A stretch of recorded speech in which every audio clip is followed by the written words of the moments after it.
On va passer la parole à François-Xavier Level pour Amiens Cluster, et puis ensuite à deux startups. Bonsoir à tous, donc très heureux d'intervenir en fin de parcours là, pour cette première manifestation donc virtuelle sur l'intelligence artificielle ici. Quelques mots simplement sur Amiens Cluster, donc bon, c'est effectivement un consortium de quelques clusters, de deux clusters sur des sujets que l'on connaît, hein, sur la ville autonome en énergie d'une part, sur le patient autonome d'autre part, et à côté de cela, donc dans le développement de ces deux chaînes de valeur hein, qui sont assez complexes avec qui mobilise à la fois et en général et toujours en transversal donc de l'intelligence artificielle. Nous avons depuis 2 ans et demi donc un incubateur accélérateur qui a déjà accompagné 42 incubés, 29 accélérés. Et qui, pour certaines d'entre elles, donc, sont à la pointe de l'intelligence artificielle, utilisent ces nouvelles technologies donc, dans différents secteurs de la santé, de la logistique, et en particulier 2 d'entre elles. La première, Psyché, qui intervient qui accompagne les entreprises industrielles dans leur performance grâce à l'aide de l'intelligence artificielle, et puis ensuite Virobotique, qui intervient dans la robotique pour effectivement simplifier ou accélérer les différents processus de chargement et de discrimination. Donc voilà, 2 exemples parmi d'autres, et l'incubateur a vocation de multiplier ces jeunes pousses qui, pour certaines d'entre elles, proviennent de l'UPJV, des écoles doctorales. Le niveau, depuis 2 ans et demi, est en hausse permanente. Et donc, l'intelligence artificielle est mobilisée donc, souvent par ces jeunes pousses. Donc, je leur laisse bien volontiers la parole pour qu'elles puissent se présenter donc, en fait, en cette fin de manifestation. Merci. François, j'en profite pour te remercier parce que tu nous avais mis à disposition de quelle innovation pour cette manifestation qu'on n'a pas utilisée à cause du contexte Covid. Mais merci encore pour ton implication dans notre événement. Ce sera pour l'année prochaine, j'espère. Hein. J'espère que le virus aura quitté… Avec les vaccins Moderna, normalement, pas de souci.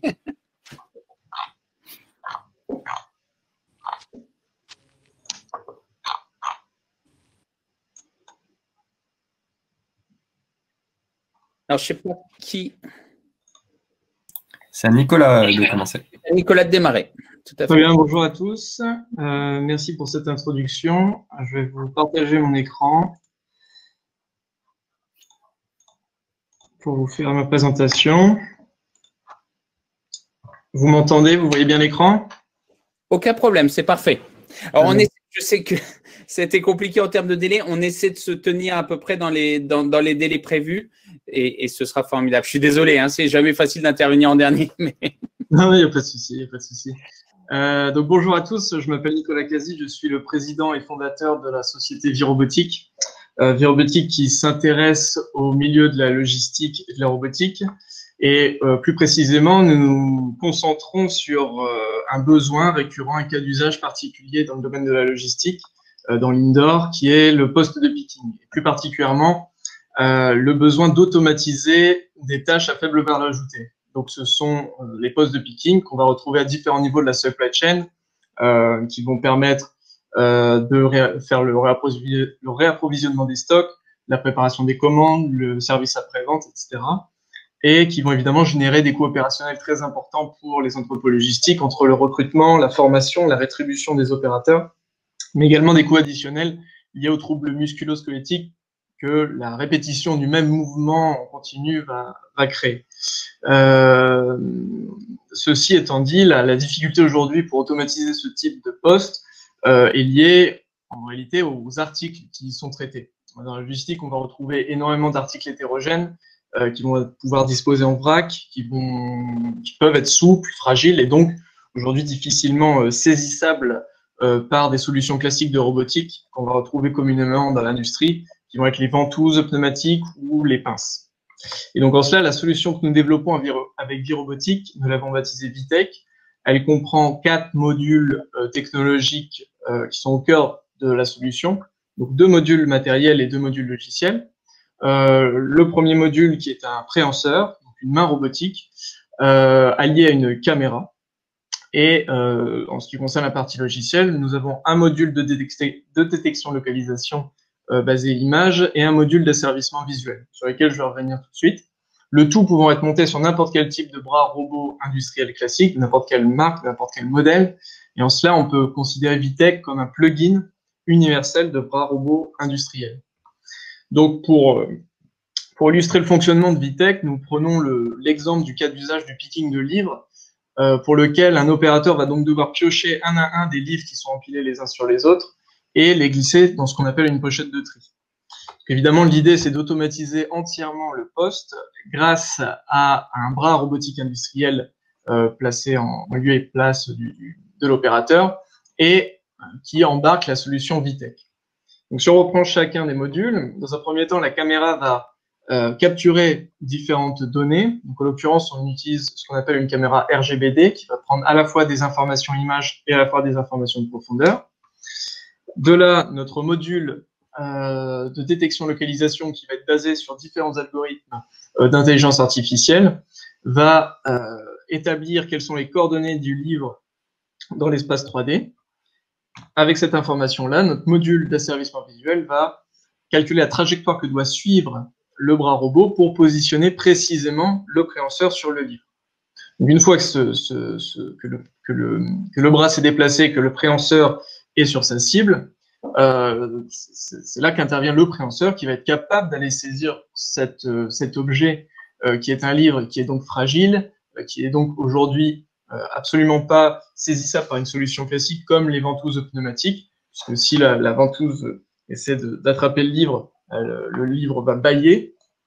Et donc l'idée, c'est de nous entourer d'un partenaire qui est stratégique aujourd'hui pour nous, très important, qui est l'Université Laval à Québec, qui nous accompagne pour le développement de ce préhenseur et qui, en travaillant avec nous et sur ce cas d'usage, a pu breveter sa technologie qui permet aujourd'hui de faire cette saisie. Et in fine, évidemment, le livre est positionné automatiquement dans la pochette de tri, ce qui permet de réaliser automatiquement, avec une solution VTech et un bras robotique industriel équipé, on peut réaliser l'équivalent du travail de 5 opérateurs. Donc évidemment, au-delà de ce cas d'usage, l'idée c'est d'étendre la solution à différents cas d'usage.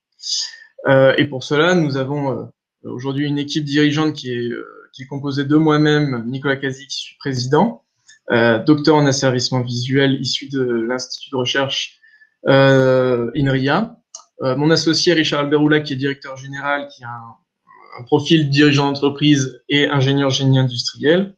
Et nous avons la chance d'accueillir depuis le mois dernier notre premier salarié, qui est Louis Delporte, qui est ingénieur en vision robotique, issu d'un double cursus Essier-Amiens UTC. Donc Essier-Amiens, qui est aujourd'hui notre partenaire pour nous accompagner sur différents thèmes, et notamment l'accès à du matériel qui nous permet de développer nos démonstrateurs. Donc ce que vous voyez à l'écran, c'est un démonstrateur de notre partie logicielle que vous pouvez retrouver sur le site de virobotique.com, dans lequel vous pouvez voir différents objets aléatoirement placés qui ont différentes dimensions, différents poids, et qui vont être détectés automatiquement par le module de détection localisation.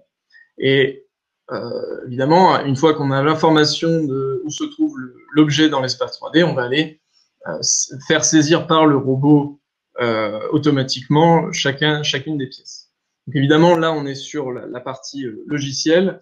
Le travail qu'on effectue actuellement, c'est de développer la partie matérielle et du coup, de travailler sur un nouveau démonstrateur sur lequel le préhenseur de Virobotique sera monté sur un robot et pour aller saisir des objets un peu plus complexes tels que les livres.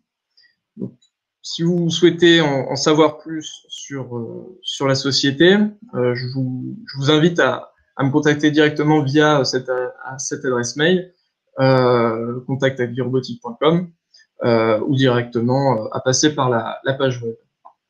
Voilà, je vous remercie de votre attention. Merci beaucoup, c'est passionnant. Et puis, c'est encore une nouvelle fois robotique qui est mise en avant à Amiens. C'est formidable. Toutes les personnes, effectivement, qui souhaitent plus d'informations, qui n'hésitent pas non plus à laisser un message, nous on transmettra vos coordonnées. Bravo. Merci bien. On passe maintenant à Psychol Research avec Joseph. connaît, va nous présenter sa startup. Ça marche. Alors, du coup, je vais vous partager mon écran aussi. C'est parti.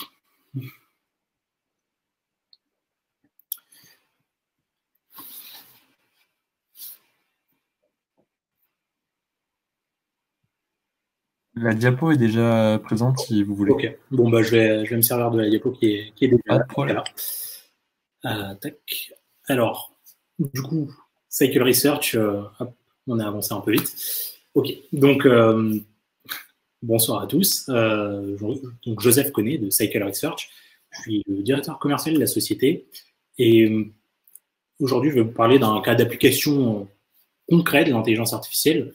L'intelligence artificielle qui est utilisée pour voir des défauts dans des entreprises. On va regarder des produits qui passent dans une usine et on va détecter les produits mauvais pour pouvoir les sortir de la production. Et je vais rentrer un peu dans le détail de pourquoi ça a du sens en industrie et quelles sont les étapes pour mettre en place de l'IA pour ce genre d'application. Donc, très rapidement, quelques mots sur Cycle Research. Alors, le but de l'entreprise, c'est vraiment d'être la passerelle entre l'état de l'art de l'IA et l'industrie, parce qu'on se rend compte aujourd'hui qu'en IA, il y a plein de choses qui sont possibles, il y a plein de nouvelles applications, et de l'autre côté, en industrie, il y a plein de problématiques qui n'attendent que ce genre de solution. Et de plus, il y a de plus en plus d'entreprises qui s'intéressent à l'IA, mais qui ne savent pas vraiment comment y aller, parce qu'elles manquent d'accompagnement, elles manquent de personnalisation des solutions, parce que beaucoup de solutions IA sont développées aussi par des entreprises qui ont plutôt un profil startup, plutôt très tech, etc., qui n'écoutent pas forcément les industriels et qui ne s'intéressent pas forcément à ce domaine-là.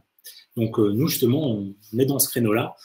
Et pour cela, on fait des solutions sur mesure et du conseil sur l'IA en industrie. Donc, plus précisément, ce que l'on fait, eh bien, ça va être de l'IA qui utilise de la vision, qui est basée sur qui utilise des caméras comme capteurs. On va utiliser de l'image comme donnée principalement. Et pourquoi ça a du sens en industrie? Eh bien, parce qu'aujourd'hui, en industrie, ce qu'il y a le plus souvent, ça va être de la vision industrielle traditionnelle.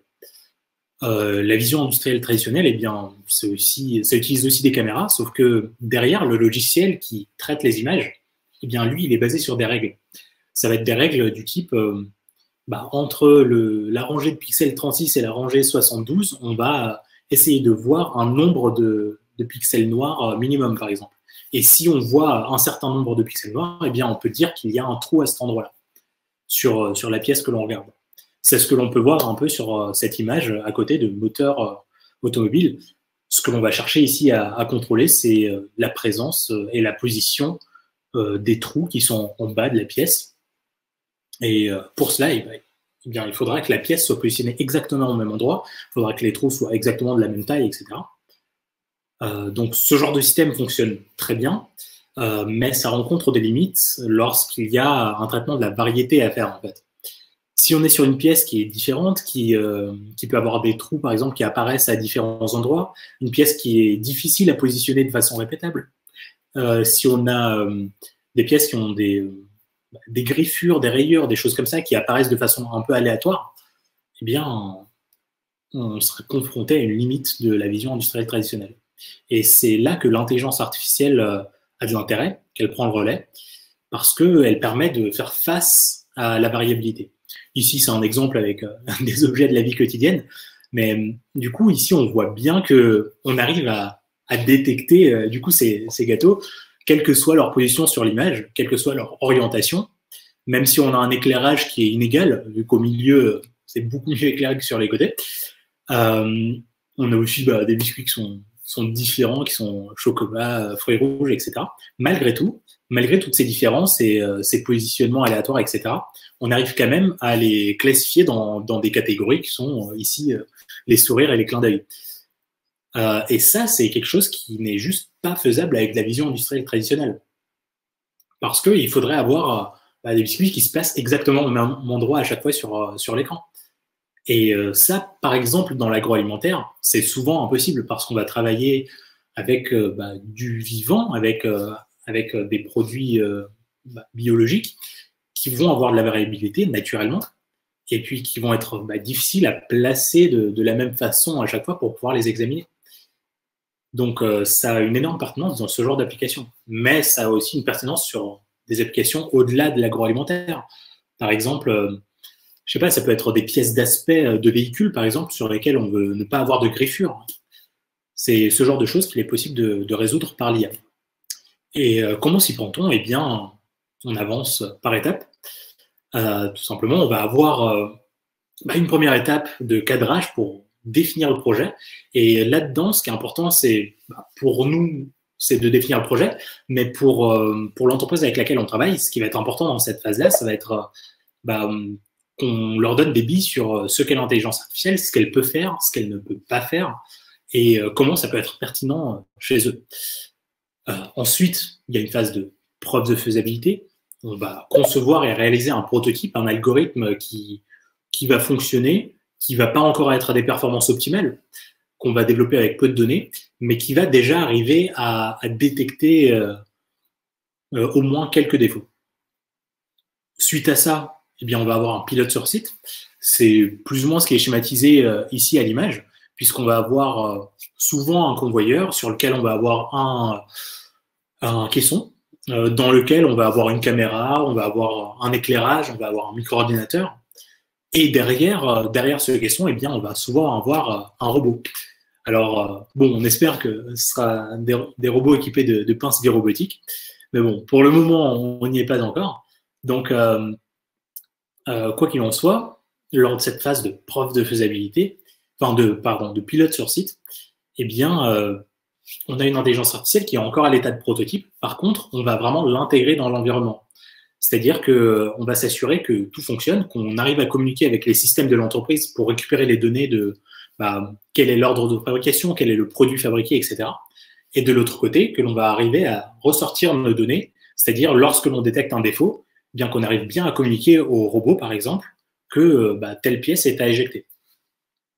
Une fois que ça c'est en place, eh bien, on a des conditions parfaites pour collecter beaucoup de données, parce que eh bien, on sera sur une ligne de production, on produit souvent 24 heures sur 24, 7 jours sur 7, et donc on va pouvoir collecter plein d'images de pièces avec parfois des défauts, parfois pas de défauts. Et ça va nous permettre d'alimenter notre algorithme et de pouvoir le perfectionner pour atteindre des performances qui sont optimales, qui vont être suffisantes pour la production. Et à ce moment-là, on peut mettre en service la solution. Donc, tout ça, globalement, ça représente des coûts qui vont de 30 à 60 000 euros, mais c'est des coûts qui sont variables parce que on a des applications qui sont très variables, en fait. Selon la quantité de défauts, selon la variabilité des défauts, selon la variabilité des produits, eh bien, forcément, le travail nécessaire est différent. Et il peut être beaucoup plus important d'un projet à l'autre. Alors, tout ce que cela permet, typiquement, eh bien, ça va être de gagner du temps, parce qu'on va avoir des solutions qui vont être plus rapides que les process précédents, avec moins de temps de réglage nécessaire, puisqu'on va s'adapter beaucoup plus facilement à de la diversité dans la production. On va avoir une meilleure traçabilité, parce qu'on va pouvoir sauvegarder les images que l'on prend. On va avoir une suppression de la subjectivité aussi, parce que l'intelligence artificielle va faire l'analyse avec exactement les mêmes critères 24 heures sur 24 et 7 jours sur 7. Elle ne va pas avoir une variabilité qui est tout à fait humaine qu'un opérateur aurait entre le début de la journée et la fin de la journée. Et ça, c'est des gains que l'on peut retrouver chez certains de nos clients, par exemple BIC, chez lesquels on contrôle la qualité d'encre sur des postes de travail. Alors, très rapidement, ils ont des machines qui vont écrire et ils vont contrôler la qualité de ces traces d'encre pour déterminer plusieurs caractéristiques de leur encre. Et là-dessus, ça, c'était des opérations qui étaient faites manuellement, jusqu'à peu. C'était des personnes qui allaient contrôler ces traces d'encre et leur attribuer des notes. Donc forcément, il y avait des problèmes de temps, parce que c'était long, c'était fastidieux à faire. Il y avait parfois des rouleaux avec des kilomètres de traces d'encre à examiner. C'était des opérations qui aussi étaient subjectives. D'un opérateur à l'autre, on n'avait pas forcément exactement les mêmes notations. Même sur une seule personne, selon l'heure de la journée, on avait des différences. Donc, c'est des choses auxquelles on ne peut pas lier avec nos solutions. C'est que grâce à l'intelligence artificielle, on va pouvoir gagner du temps, finalement, pour réaliser d'autres analyses. On va supprimer de la subjectivité et on va avoir quelque chose qui va être standardisé, finalement, que l'on va pouvoir mettre facilement en place sur d'autres sites de production. Par exemple, aujourd'hui, on a des solutions qui sont en place sur un site en Île-de-France et lui est en train de réfléchir à le mettre en place sur un site en Tunisie. Et ça va être facilité puisque, vu qu'on aura une solution qui est dans le cloud, finalement, on a juste à mettre en place le matériel, une caméra, un micro-ordinateur. Et là-dedans, on peut télécharger directement tout ce qu'il faut pour que le micro-ordinateur puisse faire l'analyse en Tunisie ou ailleurs dans le monde. Et c'est un peu le même type de cas pour Smartwood qui fait des bâtonnets de bois pour l'agroalimentaire, pour des glaces, pour des touillettes de café. Et chez eux, c'était un problème de classification des bâtonnets. Parce que selon, par exemple, la quantité de nœuds que l'on va voir dans le bois, eh bien, ça va aller vers des clients différents, qui ont des critères qualité différents. Eh bien, eux, ils avaient une problématique de rejeter beaucoup de bâtonnets. Et c'est ce qu'on les aide à éviter aujourd'hui, parce qu'on met en place une solution qui s'implante dans leurs machines qui sont déjà existantes pour pouvoir réduire les faux rejets, pour avoir une classification plus fine et aussi pour pouvoir standardiser cette classification. Puisque ils avaient aussi des problématiques entre un site en Europe de l'Est et un site en France, puisqu'ils n'avaient pas exactement les mêmes standards qualité. Le jour où on déploie la solution en Europe de l'Est aussi, eh bien, ils auront exactement les mêmes standards sur les deux sites et ils pourront contrôler la qualité en temps réel. Donc, voilà très rapidement ce que l'intelligence artificielle peut permettre de faire en industrie grâce à de la vision. Voilà, donc si vous avez d'autres questions, s'il y a des remarques par rapport à cette présentation, n'hésitez pas à me contacter. Il y a mes coordonnées qui s'affichent sur l'écran. Voilà, donc merci pour l'attention et une bonne soirée. Ouais. J'avais une petite question à vous poser. Vous avez contacté l'industrie aéronautique, Albert, alors, parce que votre technologie, potentiellement, elle peut quand même leur éviter d'avoir des problèmes de non-qualité, non? Alors, oui, effectivement. On a contacté des acteurs de l'aéronautique. Après, je dois vous avouer que l'aéronautique se prête un peu moins à notre activité, finalement, parce que souvent, l'aéronautique, ça va être des petites séries. Oui. Développer des algorithmes d'intelligence artificielle qui vont contrôler des choses sur des petites séries, ça s'avère parfois trop coûteux par rapport à ce que ça peut rapporter. Et de plus, il y a aussi beaucoup de pièces qui nécessitent des contrôles dimensionnels. Et là-dessus, l'intelligence artificielle, c'est pas forcément la technologie la plus adaptée. Et là-dessus, ce qui va être plus pertinent, ça va être de la machine à mesurer tridimensionnelle, ça va être du scan 3D, etc. D'accord, c'est très clair. Bien, écoutez, s'il n'y a pas de questions, alors je suis vraiment navré, on a 1 heure de retard environ, enfin 54 minutes, ça va, on n'est quand même pas sur 1 heure de retard. Mais merci pour tous ceux qui nous ont suivis ce soir. Promis, l'an prochain, on tiendra beaucoup plus les délais. C'était un apprentissage ce soir, mais en tout cas, c'était passionnant parce que il y avait des invités qui étaient vraiment passionnés par le sujet qu'ils présentaient. Puis, on voit quand même que dans les Hauts-de-France, il y a de l'innovation, il y a du développement. Alors, ça tombe bien, hein, ça reprend le nom de Hauts-de-France Innovation Développement. Et avec l'université, le Paul Jules Verne, avec Amiens Cluster, avec la CPME Hauts-de-France qui s'investit aussi beaucoup dans ces domaines, avec Amiens Métropole. Et puis, l'ensemble des bonnes volontés, l'ensemble des entrepreneurs de cette belle région, on peut construire des choses vraiment formidables. Donc, merci à tous. On se retrouvera l'an prochain. Si vous avez des questions par la suite, n'hésitez pas à envoyer soit un mail, soit même nous contacter. On vous répondra avec plaisir. On pourra vous retransmettre, bien sûr, les coordonnées des interlocuteurs qui vous intéressent. Je vous souhaite une excellente soirée à tous. Merci encore. Merci au président de l'université d'avoir pu nous rejoindre. Mohamed, tu as toujours des conférences qui sont passionnantes. Et merci à tous les interlocuteurs qui ont libéré du temps pour cette soirée. Et merci à mes collaborateurs, Clément, Abdelaziz, Pierre-Édouard, qui étaient sur le terrain ce soir. Merci aux collaborateurs aussi de la région qui, je pense à Yvon notamment, qui nous ont accompagnés. accompagné ce soir. Passez une excellente soirée et à très bientôt. Merci.